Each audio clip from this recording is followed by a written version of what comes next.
are here again, and we are with Miss Jennifer Butler. Real Life Real Estate Investing is a show, actually basically a topic of discussion that I created a little while back to give people more insight on what really happens in real estate investing. Woohoo. As opposed to what they play on television and show Yes. people how they close deals and get them flipped and fixed in 30 minutes or less.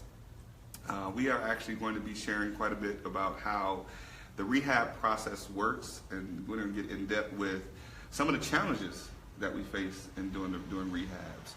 And I couldn't think of any other person that would be great to share that information from start to finish, especially somebody that has as many projects going on as you do, and give us quite a bit of in-depth information. And we're going to take some questions from the audience as we go. I also would ask you all to share this in your news feeds with your friends and share it in the real estate related and business and entrepreneur related groups as well, because we want to be able to share this information with as many people as possible. So without further ado, Ms. Jennifer Butler, we're just going to get into the process of talking about how the rehab process works. And hopefully we're going to get some questions, and this is a little bit far away, so I'm going to have to go up to close to the camera. That's okay. Hey, Jen. Hey, Tim, how are you? Okay, you can see that? You said hey, Jen and Glenn. Yeah. Okay, hey I Tim, have how you pretty good doing? eyesight, Okay, yeah. so you're going to have to Hey, help me Tim. out this. So the rehab process Well, tell starts me with this. finding a deal, right? Yeah, and actually that's what I wanted to get into. So when you're looking, so how do you find a deal? What is your process of finding a deal? What is our process of finding a deal? Well, great people like you and Tim and Raymond bring us deals, right? Okay, Yeah. yes, absolutely. I'm really not good with the whole MLS thing, even though I'm an agent. Okay. Yeah. So let's do that. Let's tell the people who you are first, and then let's talk about the rehab process. Okay. So give us a little I bit of want to say background I on- started as a real estate agent, but I sort of kind of didn't. I sort of started a little bit in the rehab process prior to that. Mhm. I worked with Will a little bit in his Northside remodeling company prior to becoming an agent. Okay. He actually encouraged me to become an agent. And so I was familiar with the rehab process. My dad did a couple rehabs when I was a kid. And so I've always loved construction and architecture. And so That's I've always been around it. What's the way you can walk around these rehabs in a dress? And a dress and heels, yeah, I guess so. Yeah, although I didn't do that at 15, but yeah, Okay. I did draw my own floor plans as a kid. So Oh, good yeah, stuff. Good yeah. stuff. So I've always loved it. So, So how long have you been doing this? um, Well, you've been 15, I guess. well, yeah, but full time. I was married. I was a homeschooling mom and a stay-at-home mom and wife for years, and then I got divorced. So this is my post-divorce career. Mhm. This is my being a single mom and starting over. So about almost 3 years now. Okay, good. So Okay. yeah, and we've been in this neighborhood pretty steadily for about 2 years now.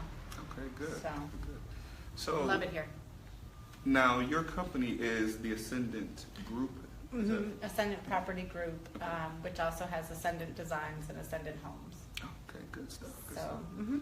So what does the Ascendant Group property do? What is it? What do you guys do? I mean, aside from buying houses to fix them up, you do a design. little bit and- right. We do designs. We do expediting. We help people with permits. We obviously buy, renovate and flip houses. We just actually put our first rental under contract. So we're going to start holding rentals now. It's actually in Venetian Hills. Okay, good. So, Finding all the good yeah, areas. and we do it for ourselves and we also do it for others. The house next door, actually, we're renovating for an investor. Okay, And then the other two we own with partners. good. So, yeah. So tell we're us, better. let's talk about where we are. I mean, I know people are probably looking at our background. Our background, yeah. And they're kind of interested in why they see all this wood behind us. Where are we? Are we in the? We're in. What is this? What is this? We're in Capitol View. We're Capitol at View. 1044 Dill, which is at the corner of Dill and Don't Division tell too Street. many people. Don't tell. They'll be showing up here. It will be for sale. No. Any retail buyers out there? We bought this one in December, and then the same agent who sold us this one, he works for a holding company that holds a lot of rentals in the neighborhood. He happened to know 2 commercial brokers who had the 2 houses on the other side of this one. So he reached out and let me know he was selling those, and sold me the 2 duplexes that are over there. So, and then Jonathan Stafford and Robert Yancey eventually brought us this one next door, which we sold to an investor that we rehabbed for. So we sold him that one, but we'll do the work and list to that one. So eventually we'll do all 4 of these. Wow. So You're I'm doing quite excited good about stuff. that. That's good. Yeah, I love the street. Will Galloway sold us the first one on this street, which is actually my favorite house that we've ever rehabbed. I would have moved into it if I could have. Mm. But it had like a little office, half bath in the front, so it was like a live work. Oh, okay. Yeah, I liked it. Okay. So I'd have lived there. So at what point in the process are you in this house right now? This is framing. Mechanicals have not yet been done. So this is literally just framed. Okay. So we changed the house. It was a duplex. It was a former duplex. So we converted it to a single family, and this is where it sits. So you do all the designing and all that for the houses that you guys do? Yes, we do. Yeah. We work with several different draftspeople, and I have no idea who that is coming to our door. Real life real estate Yes, investor indeed. right there. I come in, I want to talk for a second. No, we're live on camera right now. Huh? We're live on camera right now. Yeah. Oh, So, okay, I'll go Yeah. there. Okay, okay. thanks. All right. I did the demo here. Oh, okay. Okay, Okay. thanks. I want to show them something about this chimney, This one or the one in the back? Well, this one. Okay. we have an audience. Yeah. Okay, thank you. Bye-bye. We just had a visitor come by. This your car with the sign on the side? Yeah, that's my car with the sign I'm on the gonna take a side. picture and we'll send you a text. Okay, that's fine. Oh, boy. So we are That's kind of. not our demo guy. I have no idea who that is. Really? I have no idea who that is. Okay. That is not our demo guy. So guys, listen, you never Real know what life happens. real estate investing. You never know what's This going is to happen. definitely real, and we're live. We got guys walking up to the house. Hopefully, all he does is take a picture of my car. Don't take anything else. Yeah. But anyway, so that's how we find our deals. A lot of times they're brought to us. Occasionally, MLS. But we always prefer to work with. I really do prefer to work with wholesalers. Okay. Yeah, Because 'cause- they're like feet on the street for us. absolutely. So, Actually did a bit of a presentation at the Move Summit that was held I saw by that. Don Jacobs. Yeah, y'all look great, by the way. Well, thank you so much. Thank you so Yeah. much. I was hanging out with them, so they made me look good. Just like you now. Whatever. You make me Yeah. look good. You make me look good. Okay. So, and I talked about bird dogging. Bird dogging Okay. was my topic, and I kind of did the contrast of wholesaling and bird dogging and things like that. And people said they got quite a bit of value out of it. And so, what would you consider? I guess I'm gonna put you on the spot a little bit. What would you consider a good wholesaler? What would you like if somebody brought you a deal? What would you expect to come? What would you expect from them presenting you the deal? You mean as far as like their facts and figures, or the person themselves? Like I guess that does makes a difference who it is. Yeah. I mean, I prefer honesty and integrity. I mean, openness, as far as working together. I don't count people's money. Okay. So if we can just be open and honest about what it is, I'm not, mad. I understand how it works. Right. So if we can be kind of open and honest about what the situation is, whether, there's then later down the line, should title issues come up, then there's not any big surprises Right, later. right. So if it's open and honest from the start, I think it makes the whole transaction go a lot smoother. So how about from somebody that you never worked with before? What would you hope to get from them if they are presenting a deal to you? Don't try to tell me how to rehab it or what those are the So words they try to always have a justify suggestion, right? their budgets. Those have been the worst, where they're like, oh no, you don't have to do that in this neighborhood, or if you just paint the cabinets, it's like, no. Or if you pop the top, you can make $200,000 Right. more. No, that's a Dare Park. I really don't want to go through that Right. permit process there. Or you can't change the front of the house in a Dare Park. They won't let you, Right, you know. right, So right. when wholesalers speak about things they don't really know about, when they've never rehabbed before, it's pretty obvious for us who've done it for a while. So I kind of wish they wouldn't do that, because it kind of takes the integrity portion away right away. Right. Don't you think? Yeah, I think absolutely. when they try to speak about things they don't know about, I think if they're just, I much more appreciate someone, Valario, we met, he and I had connected via Facebook prior to meeting Valario at your, White. yeah. Yeah. We had met online Facebook prior to meeting at your meetup. And he came right away saying, you know, I'm new, I'm just getting started. And we've closed a deal with him already. And he, you know, came, you know, immediately said, you know, I've, you know, reached out to the owner. He quit claimed it to me. You know, he basically got it for free. Wow. And wow. so, but I knew he was gonna, you know, pay the seller something on the back end, and that he sent me the tax deed that was owned, the demo lien on it that was owned, and, you know, I want to say he made probably, you know, maybe $12,000 on it Tell or everybody something. what Valario made? Sure, why not? Valerie, you don't care, right? I'm sure he probably posted it on his thing. I don't know. He probably paid the seller after that, and he had to pay his mentor. Well, that was after his mentor, I think. So. Okay.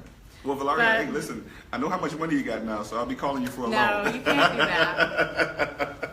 I will not allow that. So, but it just, you know, and immediately, because I knew we weren't going to be able to close when the demo lien interest was due, I immediately put in the contract that we would pay anything and above what the demo lien was, so that he didn't have to worry about anything above that. So I think just, and I've even heard my attorney tell wholesalers that, just, you know, just say what it is, because I think you can handle anything if you just say what it is. Trying to hide behind daisy chains and adding on stuff, I think it just makes it more challenging for Absolutely. people who know.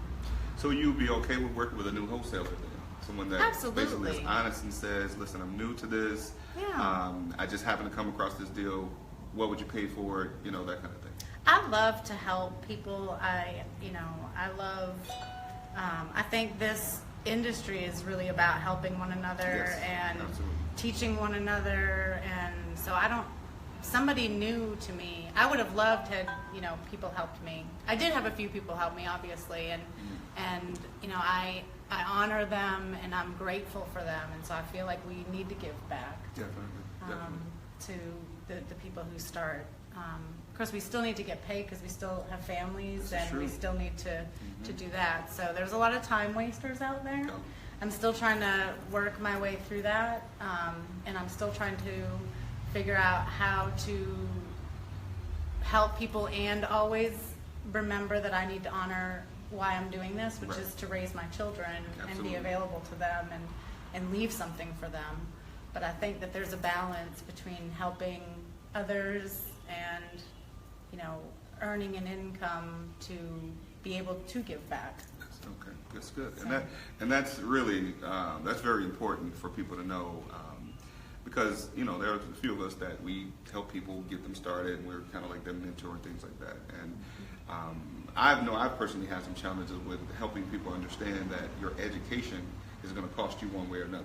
Right. Either you pay for it up front, or you pay a lot more on the Right. back end without being Mistakes, educated. yeah. And my personal education has cost me with, you know, through mistakes or, you know, through what I've paid for. So it's valuable. And I think as a woman and as somebody with a big heart, I'm not too humble to say that.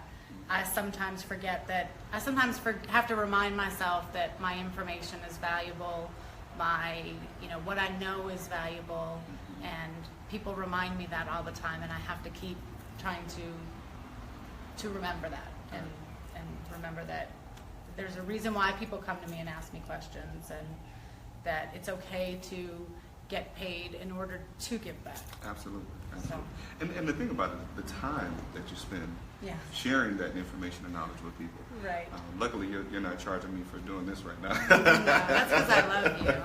I love you. And I mean, I do believe in, mutually beneficial situations. And I don't believe that you need to always have a handout and that, I mean, I say all that I just said without saying that, I'm not always invoicing everybody. In fact, I don't.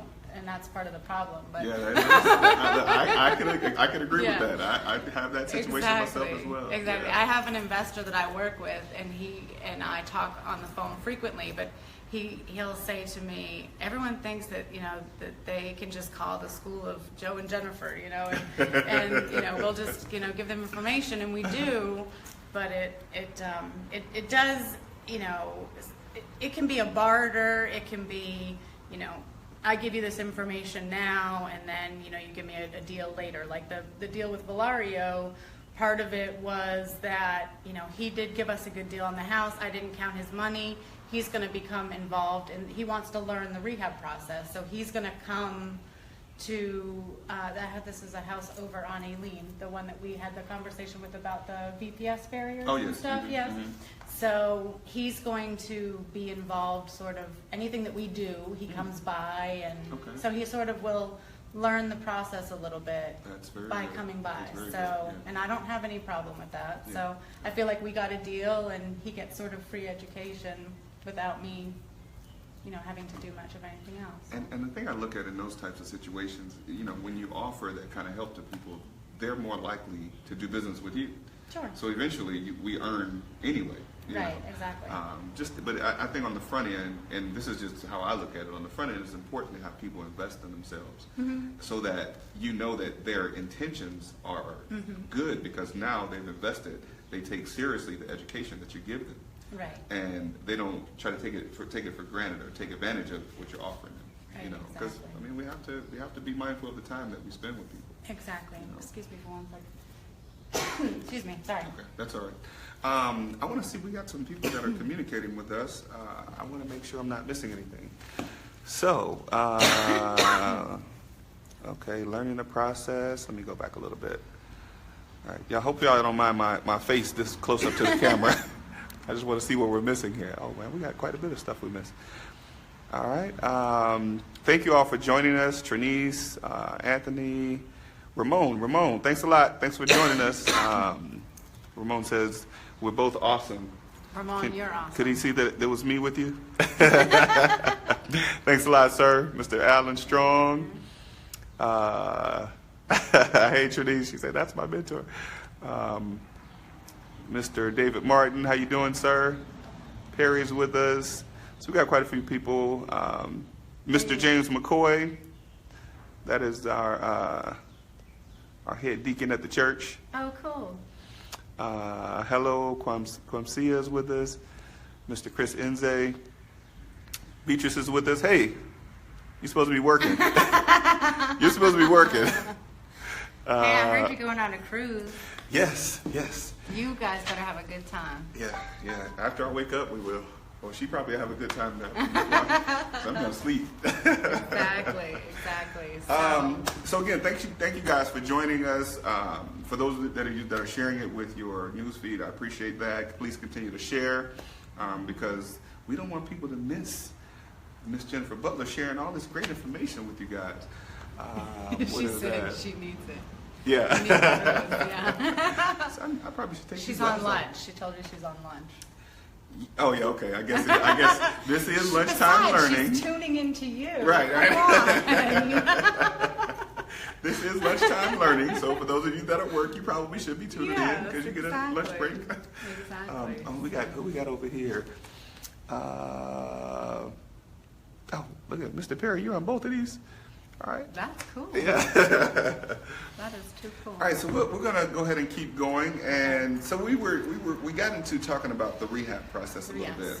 So we're at framing here. Okay. Next will be all the mechanicals, right? So HVAC, plumbing and electrical. And then after that, we'll have all the inspections. The latest thing has been the blower door tests. Have you had to have those over in Decatur? Blower door The test? blower door tests, you No. haven't had to have those over in Decatur, so that's the latest thing, right? So, prior to getting your CO, you have to have it insulated first, but they close everything up and they do some kind of thing where they, like, see, how secure the house is, like how, insulated it is. Really? So, yeah, so how sealed up it is, right? So Okay. there's a lot of gaps or, so, I don't know exactly how they rate it or whatever, but it's kind of the latest thing over here, so. But not every house has made us do it, Okay. but, we had to do it for the first time about a year and a half ago. Then for like the next 3 houses, we didn't have to do it, but now for the next 2, we do. So, Wow. I'm not real sure if it's the inspector or what it is, but it is part of the new code for, 2018, so Wow. you'll see it more. Wow. So that's something that's very important for those of us that are doing rehabs. Like, this is the first time I've ever heard of that. And I dealt with some situations over in Decatur recently where there were different codes that I guess are coming up for plumbing and framing Yep. and all sorts of things. Yep. So how does a person keep up with all that stuff? I mean, is that something we should know before we get into the rehab process, or? I think it's good to know. I think the new code, there's very few changes to the new 2018 code, and most of them are things that most municipalities have been using anyway. There's a couple municipalities that have been using the new electrical code. Like I know Chambly and East Point are 2 of them, where the outlets have to be more upgraded, the switches have to be more upgraded. I think it's helpful to know going in. It should be on your plans. I mean, and it should say it in the front page of your plans, which code you have to use. It's posted on all the municipalities' websites. So that's something Which we probably code they should follow. do some research on. Okay. I actually have a Google Drive that I share with all of my designers that has links to all the applications and the municipalities and the codes, because that's what they use to draw the plans. Oh, okay. But I have they, to get into their Google Drive. yeah, I think I need to probably update it, because I think some of them have changed, but you don't really want to have, install all your electrical and then have the inspector come out and say, you need to upgrade it. But, yeah, the code will change for 2018. I think it's in April. But yeah, the permit process is so different in the, the 2 major counties, I think in Atlanta and DeKalb and Fulton.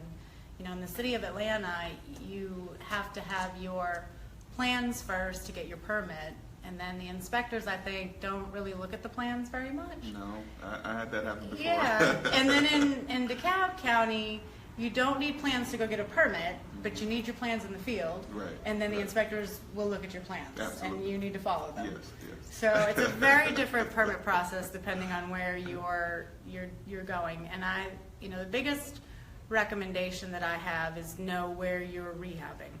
Yes. I think before you buy, Mhm. right? I think a lot of times, Atlanta has 21 SPI districts, I think it is.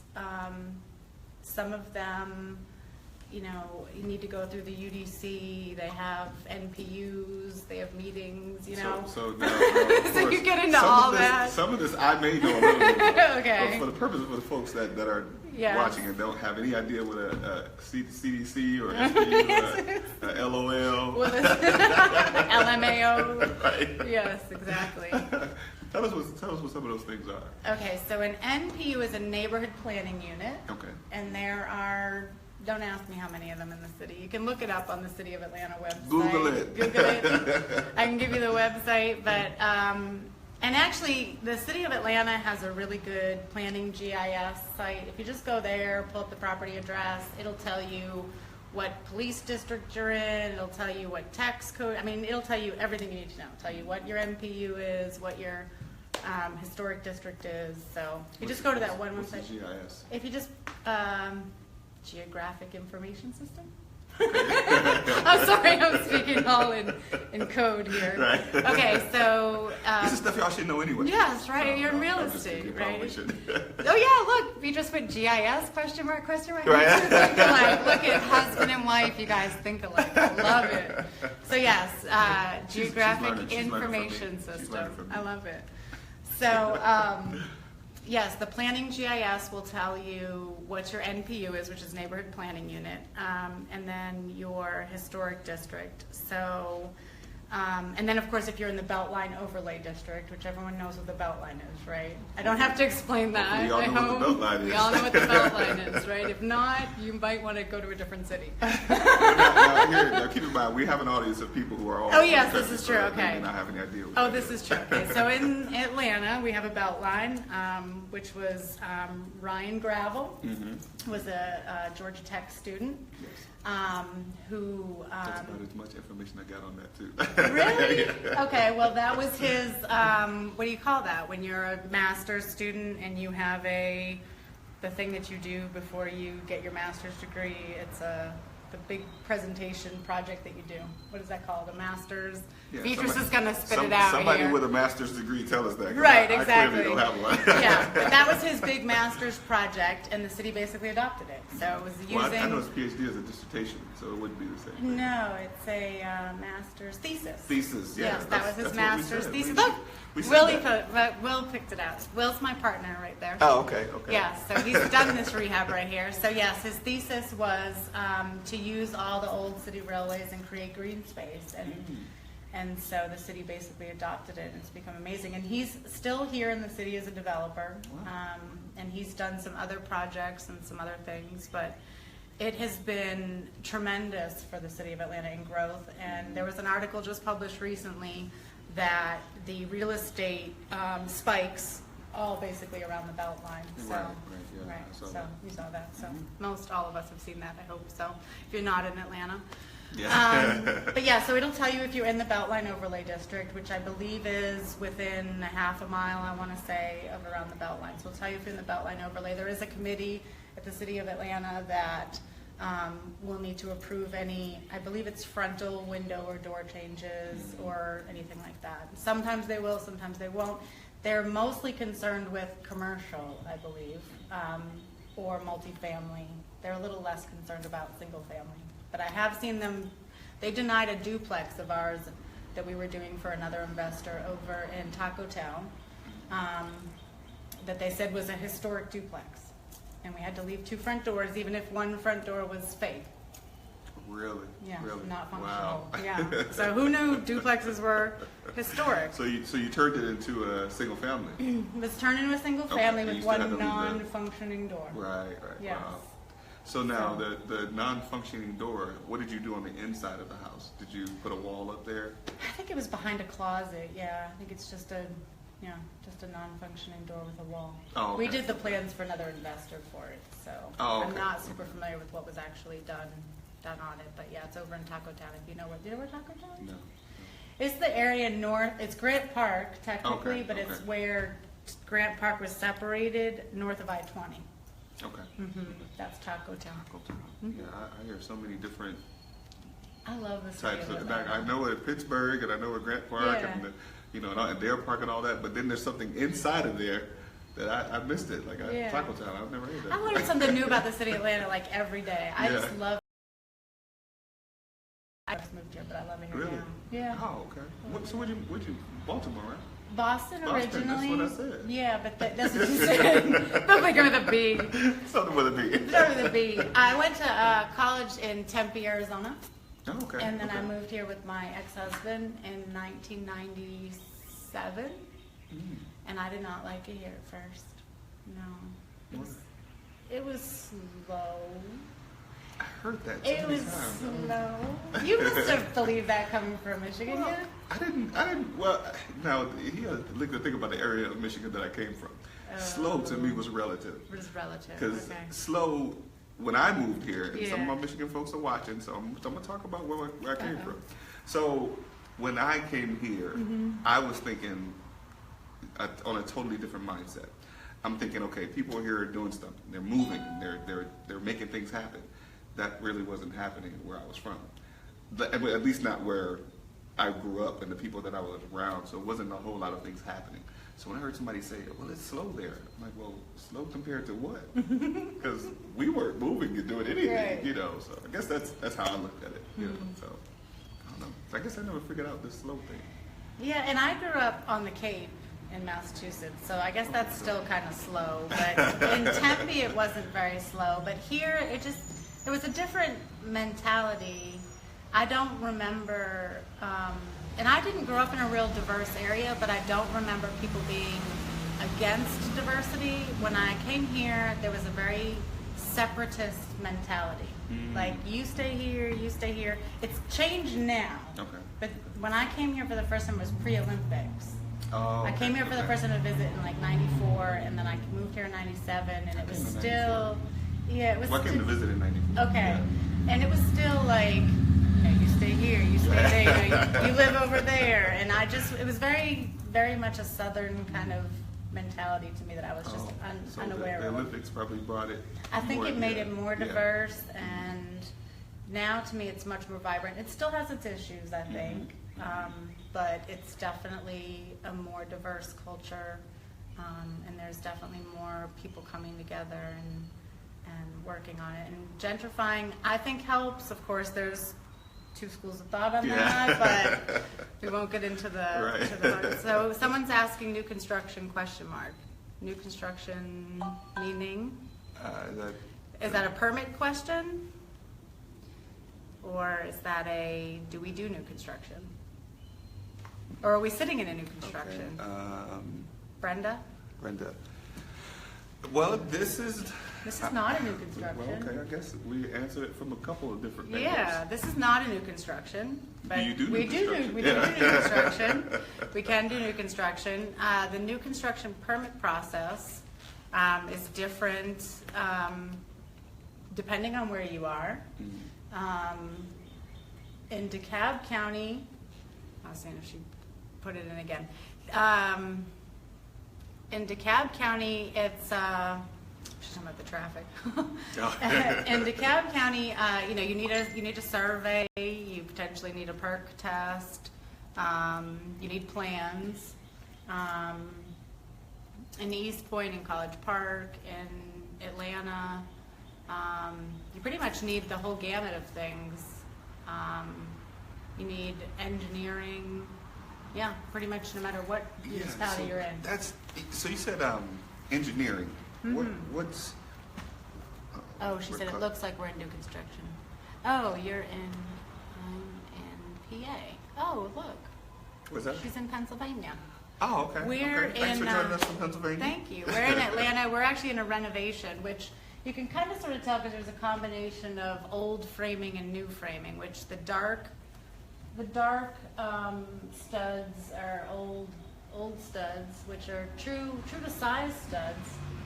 So we try to keep as many of those as we can because they're solid. Have you ever felt the difference between an old I have. It's I nice, have, isn't it? Yeah. When they say when Yeah. it's a 2x4, it's an actual It's an 2x4. actual 2x4, and they're solid. They don't move. So the new 2x4s, what are they? 1 3/4? Wait, 1 and. Yeah, they're like three quarters, Yeah. and they like wiggle. Yeah. Whereas the old ones are like solid, which is really nice. So I'm trying to think of see if we have any other. I really can't see that.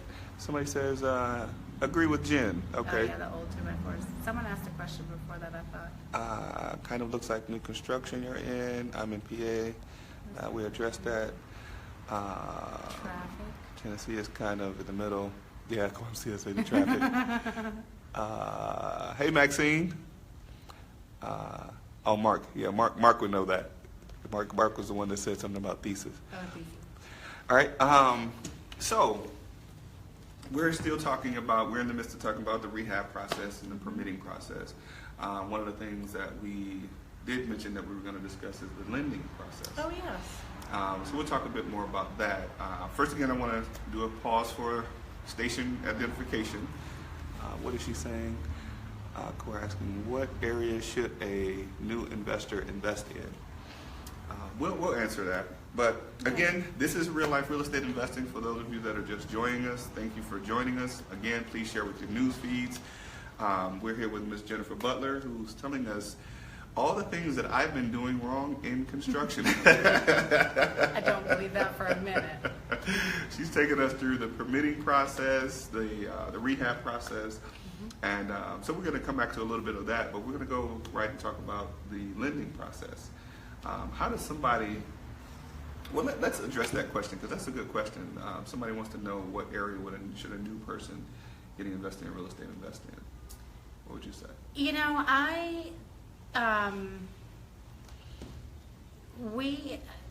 know, Will and I are partners. He's a contractor, and so we do this sort of together.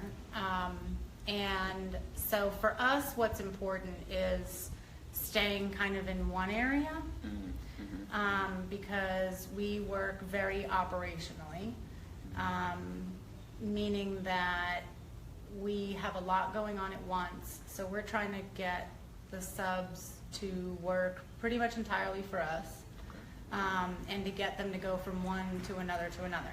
So we don't want them going from, we're in Atlanta, we don't want them going from East Point to Chamblee to Decatur to Conyers to, so for us what was important was to sort of stay in one area, because we're trying to kind of streamline everything operationally. We love this area. I think what is most important for a new investor, is the numbers. I think sticking close to what you know is good. I think I've said that before by saying close to home, but I think people misunderstand that to mean close to their personal house. Right, yeah. But that doesn't necessarily mean your personal house. It could be your work. It could be where your grandmother lives. It could be, where you grew up. I think just sticking with what you know, I think is helpful, because you know the neighborhood, you know the streets, so that when a wholesaler brings you a deal or you see a deal on the MLS, you know what it is. You can almost identify it immediately. And I think for us that's been helpful, staying close to one area, because if someone calls me with a deal, I know immediately what street it's on. If they tell me the street, I know in my mind, I've driven that street 100 times. I know I can either identify the house, or I can at least tell you that's a good street or bad street. That's what Decatur is for me. Right, exactly. So there've been these different areas. I'm like, I got to figure out the zip codes over exactly. So, and we have kind of ventured from Capitol View, Sylvan Hills, Adair Park, but we haven't gone that far. We do have a few in Decatur, but Decatur is sort of foreign land to me, like here is foreign to you. Yeah, right. But we prefer to stay sort of close. So I think that, if I were speaking to a new investor, I would say, start with something that start with, something that you're either grew up with, your grandmother knows, you can talk to somebody, even if it's something your mentor knows, right. Or something that you've driven before, or sometimes it might just be a good deal you happen upon, but then grow from wherever you found that deal, because Yes. once your feet are on the street, once you're at that house, you've got neighbors to talk to, you've got neighborhood meetings to go to, you've got your feet are there. Right, So right. you might as well try to branch off from there than to go jumping into some other water. You said something that's very important, and I think a lot of times, and I haven't done a whole lot of it. I've done a little bit. Well, you said you're actually the third person I heard that mentioned going to neighborhood meetings. I've gone to a couple of, like in Decatur, there was a community. I mean, it's not really an HOA, and I only found out about them because they called me and told me to cut my grass. Grass had overgrown. Yeah. So I called the guy, and I didn't know there was a or it was like a community neighborhood, whatever it is. And I went to a couple of their meetings and a couple of other different things in the different areas. But I think it's important to get your finger on the pulse of what's happening in the neighborhoods by going to those different meetings. Sure. So that's one thing that a new person could probably do in a neighborhood that they're even considering, is go to the neighborhood meeting and Sure. see what's happening or what's coming in the neighborhood that might make sense for them to invest in. What do you think about that? Yeah, I definitely think that that's a good idea. you know, the politics in different neighborhoods can be rough. For us, it's been very challenging here. I actually haven't showed my face at a meeting here because there's people who like us, people who don't like us. So, you know, I actually haven't, but we probably will. We have, you know, made some donations, and we do buy all of our new homeowners their and their introductory membership to the neighborhood associations. So we've made little donations, but we haven't actually showed our face at a meeting yet. So that may be a, you know, something we've wanted to do, just haven't. Oh, okay. Haven't yet, but that may be something we should do. So take us through the lending process. How does somebody get money to do all these great things that you do? These great things. So it's been a learning process for us. We got very lucky. We have a private lender that we work with mostly, and he's our preferred source always. We also have done the hard money route and learned the hard way not to do that whenever possible. But if you do it with somebody local. We tried a national hard money lender, and that did not work out well. You're not going to say who they are?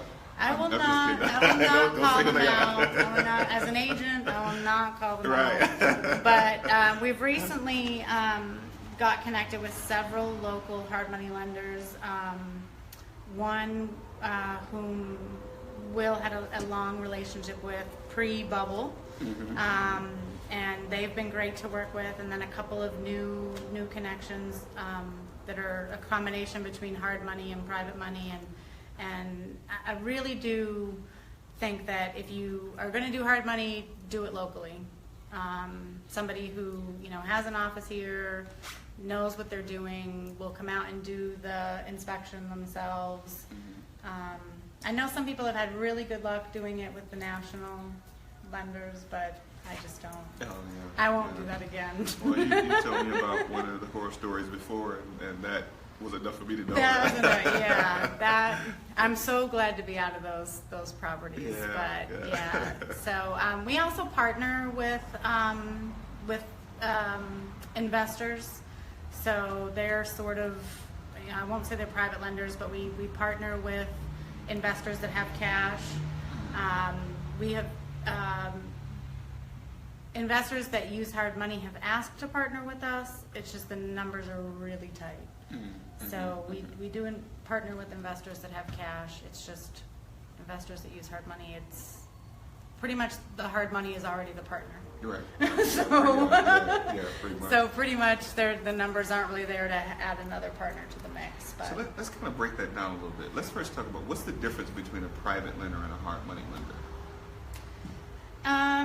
I think the relationship, usually private lenders aren't licensed, whereas hard money lenders have a mortgage license or are licensed in some way. It's something they do as a business versus a private lender who has their own funds that they're just, I think it's a fine line, really, isn't it? The private lender we work with, you know, it's just his IRA that he just, you know, is turning over. But one of the hard money lenders that we work with is basically taking other people's IRAs and turning them and just sort of acting as a middleman. Got it. But he's sort of a hard money lender in that regard. And then we work with another hard money lender who sort of is a little bit of a broker. Okay. So there's some kind of fine lines there. I mean, it's not really regulated like a typical mortgage lender. So it's they're all kind of different. But the main difference to me between a hard money lender and a private lender is the numbers, the relationship that you have, and a little bit the process. To me, hard money lenders tend to do appraisals and draw, you know, a draw process. Some private lenders do. Our private lender, you know, we sometimes partner with, or he, you know, doesn't do a draw process. So it's been a little bit different. So. Yeah, I work with a private lender, and I got to tell you, to me, it's worlds of difference from hard money. Yeah. Because, I call him up, I say, hey, I got a deal, I'm ready to close. And he asks me, what's the address? You want to make sure there's a house there. Right. Let me just drive by. Right. And I, because of me being accustomed to disclosing as much as possible, I send him, my scope of work and tell him what I'm going to do to that house. But he probably doesn't even look at that stuff. So I send that over to him. Yeah. But a couple of times when we first started working together, it's so funny. He said, well, you just tell me what you need for the rehab and we can meet somewhere and I'll give you a check. Say what? Yes. I said, okay, I told him, I called him up, hey, we're at the second phase, I need, $5, $10, $20,000. Yeah. So, well, meet me over here and I'll give you a check. Right, exactly. Okay, it's been old school, Yeah. But I mean, and it works, it works. I've done quite a few deals with him so far. Yeah, it's definitely a much, to me, it's a much better process. But then again, I have a hard money lender who I consider a hard money lender who works sort of similarly to that, in that, I think, they kind of just look at it and say yay or nay. They don't do much other than that. But, sometimes it's a nay, based on just sort of, sometimes it feels like a gut feeling. But that, our private lender who we prefer, has a cap. His IRA only has so much money in it, so we sometimes find ourselves reaching out. I know we've also done a little bit of gap funding with some partners of ours, actually that was with the national lender, the national hard money lender that we used, and so that was challenging. Because it was just so many layers of who we were paying in the process. But it worked out okay. So what's gap funding? Gap funding is where, for the purpose of people here. where another investor sort of puts in the initial down payment and makes the payment. So you're sort of taking someone else's, in our case, we do it in $50,000 blocks. So that $50,000 will pay for the hard money loan down payment and the payments throughout the process, and it gets the rehab started. Wow, so that sounds like a true no money down. It's a true no money down situation, right? So they wire us $50,000 over to the attorney, and then it covers the entire down payment for the hard money loan, and then whatever's left over comes to us for the rehab to start it. It's usually around $20,000 or so. And then at the end, and then we make no payments to them, but they make the payments to the hard money lender, or we make the payments to the hard money lender with their $50,000. And then at the end of at closing, when we sell the house, we send them their $50,000 back plus 20%. So we pay them 20% on their $50,000.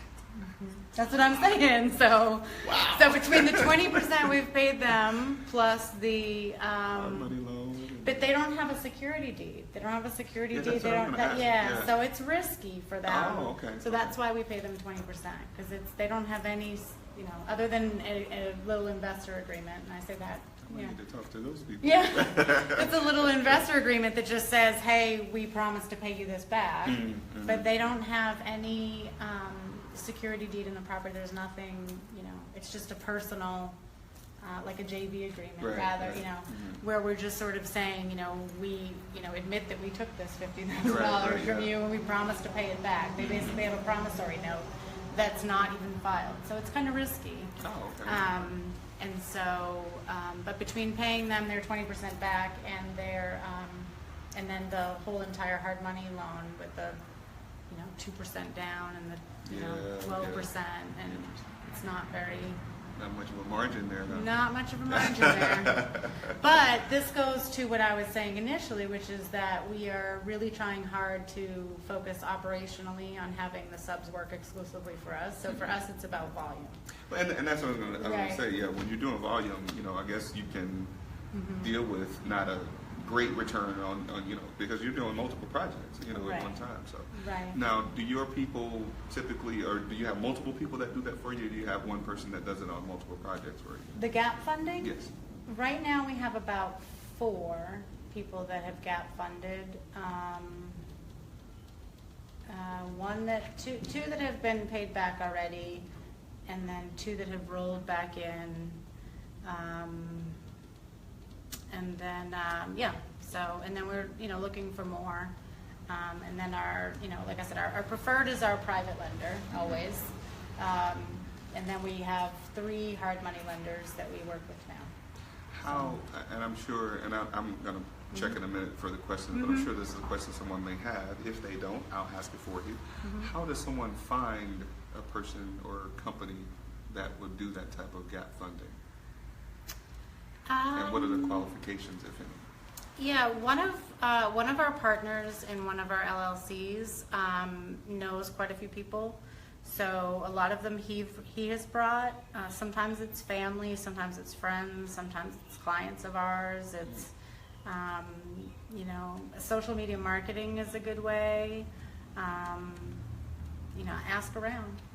Your meetups are a good way. Absolutely. You have not because you ask not. We talk about it on, live Facebook, and we say that we pay 20%. She pays 20%. I pay a little less, but I need money too. So. but he'll pay 20% after this live Facebook I guess feed. I'll pay 20% now too. I see one of the questions there is how long do they give you for repayment? I'm not sure if that's the hard money loans or the gap funders, but the gap funder JV agreement is written as 6 months with an automatic 6-month extension. My private lender actually gives us 2 years for repayment in the security deed, but we've never used that. Yeah. I'm sure you'll go 2 years. And then the hard money lenders, we have one that it's written as 9 months in the security deed, and then the others are all written, I think, as 12 months. So they're all a little different depending on how their security deeds are written. most of them they're been written by their attorneys already. Right. So Let me see if they're I all can find different. some more. I don't know how you're seeing that from over there. I need a new set of eyes. When I sit down, keep consistent. And okay, yes, sir. Appreciate it, Zoe. Thank you very much. April join, Zoe join. How do you find private lenders? I actually as an agent, I took a class at Advana IRA. Along with Keto, I saw Keto took it too. So Okay. I'm a Advana IRA educated real estate agent. Okay. That's what would be a good area. New investors get Stay started. close to home. Yeah, we touched on that one. Thank Hello, you, Angela. We love Angela. you too. Thanks for watching. Great info. Okay. Numbers. Somebody said Numbers. numbers. Tell us what you mean by numbers, Kwamsi, if you're still with us. So we'll go back down. There was one question I saw, or one thing. Eddie Edwards is a good friend of mine, and he talks about crowdfunding. So we're going to have you come on and talk about crowdfunding as well. Yeah, please do. We have actually, we have a potential investor in the area who has talked to us a little bit about crowdfunding. He knows one of the guys who's worked with crowdfunding, and people have talked to us about that. We just haven't really kind of ventured out. A lot of it for us is, it seems to be feast or famine for us. So we either have a ton of money and no deals, or we have a ton of deals and no money. So we haven't really been able to find that balance. And so right now, the way that it's been is like, right now I've got money coming in July and no deals to match it. So I'm not really going and looking for crowdfunding right now because right now I need deals. So for you all that are wholesalers, you need to really be paying attention to what she's saying. There's tons of money. Yes. What we need to find Money, deals. yes. Like I have access to funds, but Right. I need to find deals. I need to find deals that make sense Yes. for me. Which is why I called Otis asking if he'd sell me that house on Dill. Right. earlier. Right.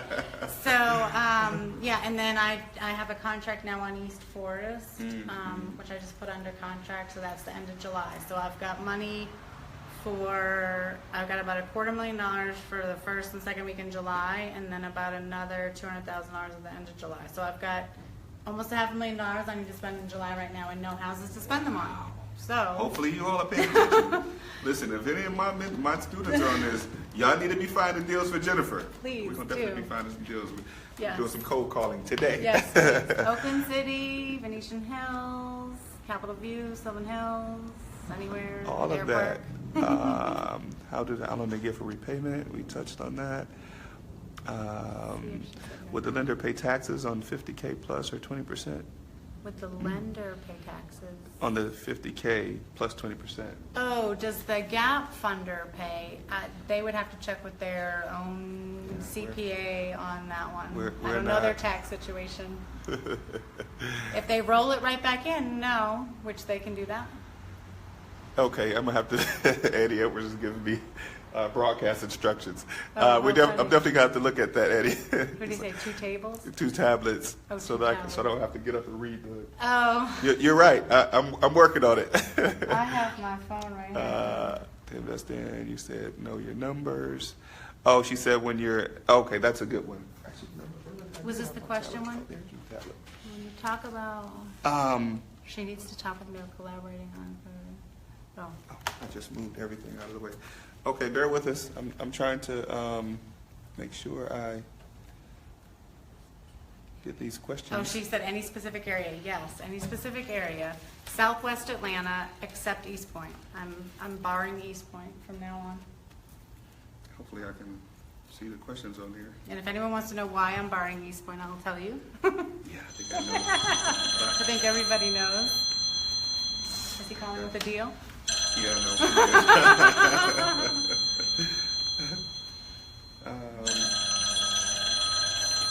Let me see if I can see. A question? Hold on.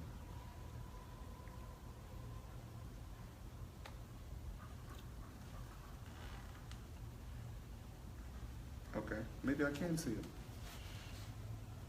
All right, let's see. We got have 2 tablets so you can read comments without moving to your broadcast. I got it now. I got it. Good idea. Thanks, Good Eddie. idea. Let's see. We're choosing an Okay, investor. investing, you said Know your numbers. Okay, so what numbers? Yeah. Okay. So what numbers? Okay, so know that top ARV, know what you can get for the house, know what your money's going to cost you, know what your hey Alex, know what your rehab is going to cost, right? Alex and I have had this conversation. Actually, why not East Point? I'll answer that in a second. Okay. So if you're a wholesaler and you don't know your rehab numbers, which is kind of a conversation that we had at your first meetup that I came to, right? So that's one of the reasons why Valario has kind of, joined us a little bit, because he wants to learn the rehab numbers. So I would say partner with the rehabber. Don't have contractors out to give false estimates. Like, to just don't waste a contractor's time, please. But find someone to partner with. Find mentors like you who you can kind of give back. So if you're going to be a wholesaler and you're going to get contractors' estimates, you got to be able to give them something in return. Absolutely. Don't waste their Absolutely. time Yeah. with just getting Yeah. free estimates 3 times, because eventually they'll stop answering your call. That's what they are taught, to get 3 estimates. I All know, these people- but you get 3 estimates, and then the contractor's going to stop answering your call, Absolutely. and they will lose respect Especially for if you. they're not giving them the jobs. Right, Yeah. exactly. Yeah. So don't do that, because that's just a waste, and then you're losing a relationship, really. Yeah. Right. Yeah, So absolutely. you've got to be able to give them something in return, or pay them something Yeah. for their gas, their Gas and time, time, something. yeah. So be prepared to pay. But so I say know your numbers, because you need to know, what the money's really going to cost someone. So I use 70%. I think you use 65%, maybe right around 65, there. 70, yeah. I use 70. Sometimes I'll use 75% for this house next door. I didn't care, right? I just wanted it. Right. So, it just know what, the people that you're going to be selling to, or, know what you yourself are going to pay. Our renovation costs, kind of vary. Sometimes we spend a little more, sometimes we spend a little less, but know the numbers that Never you're go over spending. budget though, do you? Oh God, always. Always That go is over one of the budget. challenges that I've had with talking to people about renovations. Like I work with a couple partners on renovation, and we get to that point, and it's like, now we're going to need some more money to spend. I'm like, oh no, well that shouldn't happen. I'm like, well, it happened. What are we going to do? We're going to stop, or we're going to keep going? Right. Yeah. No, we have, and this is what we do, right? This is what we do. We do Absolutely. multiple projects, but we have always, I have not seen a project yet where we have not gone over budget. So, and we get, pretty good prices. Can you say that one more Yes, time? we always go over budget. This is real life real estate investing, guys. This is the information that you want people to tell you the truth about. Yes. Because some of these folks are watching these shows and they think, oh, we're going to make a ton of money and nothing's going to go wrong. Yes, So, exactly. but that's what this is about, and I'm glad you shared that because a lot of the folks that I've worked with, Yeah. we've had situations like that. Some we were under budget. We were under budget and ahead of schedule, which is great. Lucky you. I haven't had one of those yet. But we probably took too many shortcuts when we did that. But Maybe so, maybe so. but when now, and I don't believe I'm going to share this on a live news feed. Some houses, the people that I know, not me, but people that I know, didn't get permits on. Oh, yeah, for a friend Yeah, didn't get some people that permits. I know didn't get permits Yeah. on. So they were under budget and they were on schedule and things like that. Yeah. But when you're doing it the right way, Yeah. there's going to be some times where the inspector doesn't come when they say they're going to come. Yes. I just had a situation where I'm dealing with a house in Decatur where the inspectors, two different inspectors went out of town. Oh, wow. So we were in the process of getting inspections done almost 2 weeks on the framing and plumbing. Wow. And in the midst of that, the guys that were working there They were went on and gone. took other jobs. So then I had to come back and hire several different subs, some of which I've never worked with before because Wow. time was of the essence. And as a result of hiring new people, of course, they want more money. They want more money. Yes, exactly. So that was what we dealt That's with. what happens. Yes, exactly. But we're coming up on the end of our I time know here. we are. He did ask why not East Point. Oh yeah, we'll answer that one. See, I feel like I should yeah, answer that. people in Detroit area looking for one we can have. So not East Point because their inspection process has become a nightmare. Oh, They're wow. expensive. The utility process has become a nightmare. I've heard that, Yeah, just not East Point. They're really scaring away investors who want to do it right because they're trying to correct everybody who did it wrong. But they're really Absolutely. scaring away those of us who try to do it right Yeah. because they're making it so difficult Right. for us. So go figure. All right, we have too many permit issues, code enforcement as hell. Wonder if that's the reason. Yeah, that's Yes, pretty much that it. it is that absolutely the Yeah. reason. Yeah. So they're trying to correct it by making it challenging, and they're scaring those of us away who How do you find contractors with integrity? How do you find contractors? I've seen so many situations where there aren't. How do you find contractors with integrity? Well, you get references, right? Get referrals. See what they're doing. So if you should run into someone in the street or on someone else's job, ask to see what they're doing. Right, to see jobs that they're doing, preferably a few. I'd say try to start working with them slowly. So, you have to give them enough money to fuel the job, right? Because they shouldn't really have to come out of their pocket. Right. Okay. Right. So you got to sort of give them enough money to work, but you've got to keep enough money back to keep them coming So back. do you pay up front So the third, and the third? No. I'm glad you said that because you were going to make me look bad. No, we don't. But, Will pays every Friday. And so you will find him, I shouldn't probably say this, you'll find him Don't tell at him where. some, Don't I was tell going to him say, where. you'll find him at some undisclosed location Right. on Fridays. I will say that because he was going to one location on Fridays and it started to be obvious that there were people hovering because Oh. it became obvious. Because a Does he lot of pay times he cash? pays in cash. Oh, really? Yeah. Oh, wow. Yeah. So, so he's at an undisclosed location. to pay on Fridays. So he does pay on Fridays, but he does pay, there's a couple of subs that work by the job, some that work by the hour, some that, so it sort of depends on, what the project is, what the process is. And it depends on, which sub it is. So if it's a mechanical sub, they don't get paid till they pass inspection. So, but he will pay them throughout the job to keep them kind of, because they Coming have back. families. Yeah, but he absolutely. recognizes that, they have families, they got to eat, Yeah, and they got to, that makes sense. but we try to keep enough back so that they'll come back, but that there's incentive to come back, but there's also sort of recognizing that they need to eat and. Well, that's a long. Well, he's saying, and I guess I should mention this. Ordinarily, I wouldn't, but it's Eddie. But he says many of us don't talk about the mental toll that investing takes when things do not go the way it's planned. What's planned.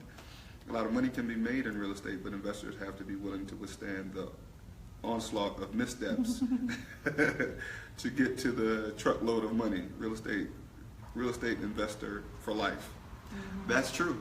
That's It is true. true. I mean, Yeah. it can take a toll. I've had situations even on my own personally, aside from working with partners, where it got to a point where, one couple I was working with not too long ago, where they really ran out of money, and it was not much they could do. They had to go into the IRA and retirement funds and do additional things, and but they made it all back, Yep. plus a profit. Yep.